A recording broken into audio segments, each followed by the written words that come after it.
Unafraid Show, Right or Wrong. It's your boy George Reister in the building per the usual. We got a couple great things up for you guys today. We got a new segment. You know you messed up when. So you know you messed up. And then we're going to talk about when you know you messed up. When somebody co-signs you. But all our stories today, we got three of the top stories that I want to talk about today. All involve shoes. It's interesting. They all involve Nike shoes, Jordans, and all that. The first one up is the University of North Carolina. University of North Carolina.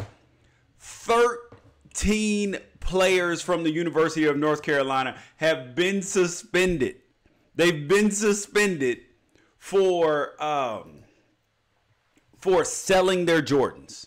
Mind you, the team issued them shoes. The team issued them shoes. That means they gave them to use, to have. Mind you, they take them with them. They don't give them to anybody else. So it is their shoes. These kids got suspended for selling their own shoes. How on earth does that make sense? Think about this. That's like somebody in the science department who is or the debate team for the school, them getting swag, sweaters, some shoes, whatever their outfit is for it, and then they win a championship or somebody wants it and then they sell it. No other student on campus would lose their scholarship, would be suspended, or anything in that way if they sold their stuff. So why on earth are athletes targeted in this way? And then I find it interesting that people have the nerve to want to be upset when athletes sit out bowl games. I'd sit out a bowl game too, because that's what's in the best interest of me. And then the university, they don't care. They don't care at all. So why on earth should the players? Okay, but the rules are the rules, right?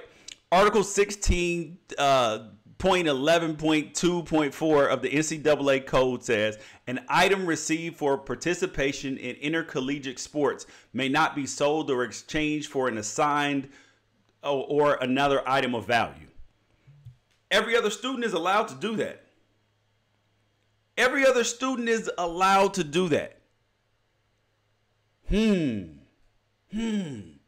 Why is that? And mind you, UNC is not the only place to do this. Mind you, so 13 kids are going to miss up to 4 games of the season for North Carolina. Potentially jeopardizing their NFL careers, jeopardizing their opportunities after football. You never know. All because the NCAA wants their bread. And then, here's something that you guys may not know. The NCAA, there are a bunch of schools who are getting involved in esports. Bunch of schools getting involved in esports. Whether it's gaming, all this stuff, they're giving out scholarships for it. But now the NCAA wants the esports to join the NCAA the way they can sanction events and get money. And the schools are like, hell no. We're not joining you in this group. Absolutely not. For what? Because these kids can make money. I mean, this dude's like Ninja. It's 12-year-old kids making money on Twitch playing video games. And I'm going to sign up to go to the NCAA so you cannot give me money? Hell no, damn that, dim sum. No way. I'm not doing it. Under no circumstances. So that makes no sense. And UNC is not the only place to do this. Oregon has this problem too. Michigan's going to have this problem anywhere that has player exclusive shoes.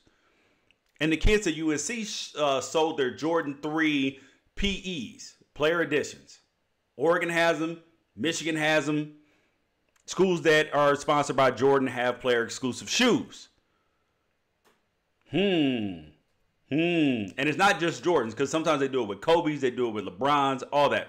I've had a person, because I have some of the Oregon player exclusive shoes. I've had people try to buy my shoes off my feet. $15, $16, $2,000 off my feet. And you're a college student who's not making any money.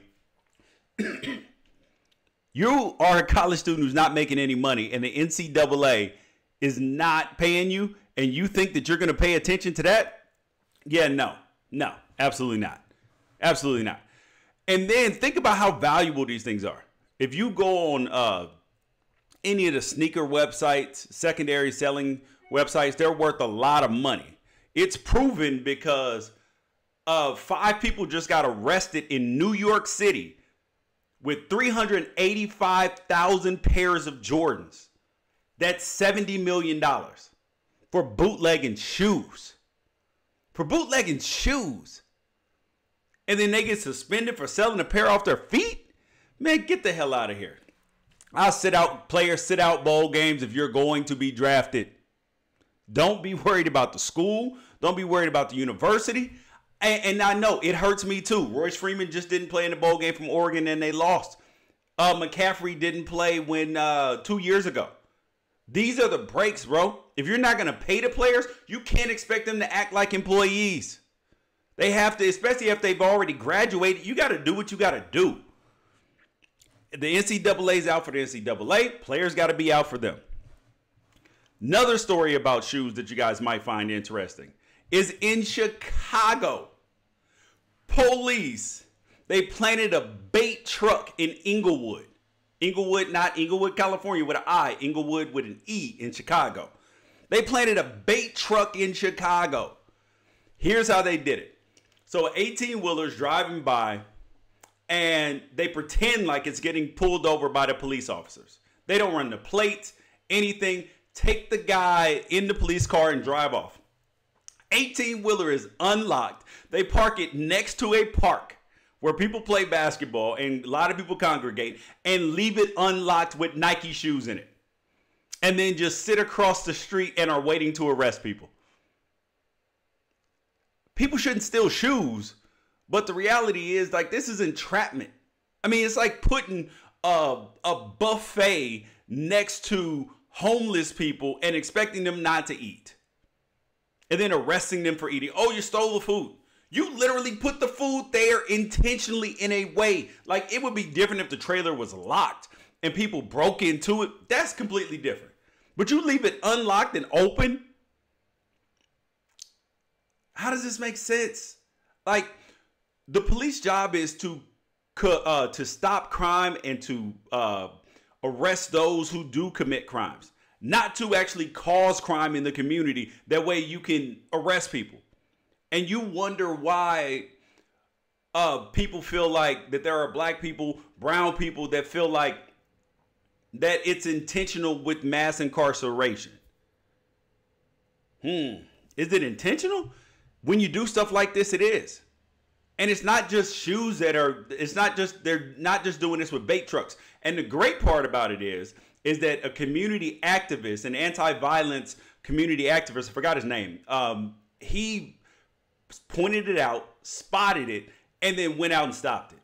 Went out and got the police, called them out on what they did. This is beauty. This is amazing, and I love it. You can't be mad at this. You have to be mad at the police for doing this. Like, you're supposed to stop crime, not invite crime. I mean, like, if you leave a sucker in front of a candy full of sucker in a room full of kids, what's going to happen? Some of them are going to eat the suckers. Like, this is just the truth. Can't be mad at the kids. Like, if people have nothing in the community, and they have an opportunity to hit a lick, that's what's going to happen. Same thing if you leave it around homeless people. Yes, people shouldn't steal. I know. I 100% agree with that principle. However, when you are trying to entrap people, that is a problem. And it's not just shoes that they've done this with these trucks. Like back in the 80s, 70s, 80s, and even up until the 90s, like mysterious cars, train cars would get left in the community, would get left in poor communities with guns in them, with drugs in them. Wonder how that happened. Wonder how shows like Snowfall and other drug movies and shows, they have insiders who talk about these things. Art imitates life. These things have happened. Come on, man. The government has been in on it on some level. The last thing we got up today is the segment that I have now deemed You Know You Messed Up When. This is the segment. You know you messed up when. And here's today's You Messed Up When victim. You messed up, Laura Ingraham, when David Duke, Ku Klux Klan leader, co-signed something that you say. You know you messed up. I know that you cannot control who looks at your stuff, who reads your stuff, who retweets your stuff, who comments on it, who co-signs it. But I'm going to tell you this. He wouldn't be co-signing anything that Al Sharpton, LeBron James, or anybody of color said, except if it was hating on other people. And then he still might not even co-sign it. So you know you messed up when somebody who is completely on the wrong side of the tracks co-signs what you say. Laura Ingraham, congratulations. Oh, I didn't even get to the comment. She said, the America we know and love doesn't exist anymore. Massive demographic changes have foisted onto the American people, and they are changes that none of us ever voted for, and most of us don't like. This is related to both illegal and legal immigration. Wait, what? You have a problem with the melting pot that is America. America's been celebrated as the melting pot of America, but now it's getting a little too melty for you. The fondue's getting a little too hot. Cheese is running together. I don't like it. Listen, I don't know if Laura Ingram's a racist. However, this comment is super sketchy. And you got to call it out, especially when sketchy people co-sign it. This is just the truth, man. You can't blame the messenger. I'm just here to bring the facts. You know you messed up when David Duke co-signs what you say. Peace out. We will catch you guys tomorrow.